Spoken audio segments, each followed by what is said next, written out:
నలుగురిలో ఉన్నప్పుడు పదే పదే తేన్పులొస్తుంటే ఇబ్బంది పడతాం, అసౌకర్యానికి గురవుతాం. ఈ సమస్యకు చెక్ పెట్టాలంటే కొన్ని ఇంటి చిట్కాలు మేలు చేస్తాయంటున్నారు ఆరోగ్య నిపుణులు. జీర్ణ సంబంధిత సమస్యలను తగ్గించడంలో అల్లం ప్రముఖ పాత్ర పోషిస్తుంది. ముఖ్యంగా కడుపుబ్బరం, తేన్పులను ఇది తక్షణమే నివారిస్తుంది. ఇందులో ఉన్న ఔషధ గుణాలే దీనికి కారణం. రోజుకు 2 లేదా 3 సార్లు చిన్న అల్లం ముక్కను నమలటం వల్ల తేన్పుల సమస్య నుంచి ఉపశమనం పొందవచ్చు. అల్లాన్ని ఇలా నేరుగా తీసుకునేందుకు ఇబ్బంది పడేవారు తేనె లేదా పంచదారతో కలిపి తీసుకోవచ్చు. 1 టేబుల్ స్పూన్ అల్లం ముక్కలను తీసుకుని నీటిలో వేసి 10 నిమిషాల పాటు మరిగించాలి. ఈ మిశ్రమం గోరువెచ్చగా అయ్యేంత వరకు ఆగి అందులో కొంచెం నిమ్మరసం లేదా తేనెను కలుపుకొని తీసుకోవాలి. ఇక బొప్పాయి. తేన్పుల సమస్య నుంచి ఉపశమనం కలిగించడంలోనూ బొప్పాయి కీలక పాత్ర పోషిస్తుంది. ఇందులో ఉండే పపైన్ అనే ఎంజైమ్ జీర్ణ వ్యవస్థ, గ్యాస్ సంబంధిత సమస్యలను దూరం చేస్తుంది.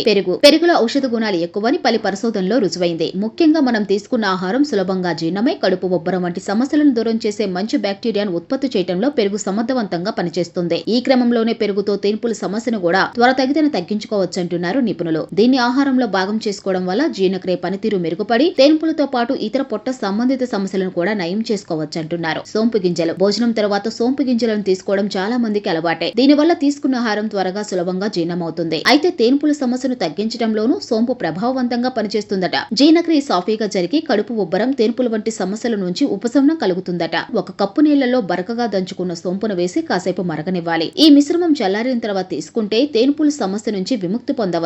ఈ చిట్కాని రోజుకు 2 సార్లు పాటిస్తే ఫలితం ఉంటుంది.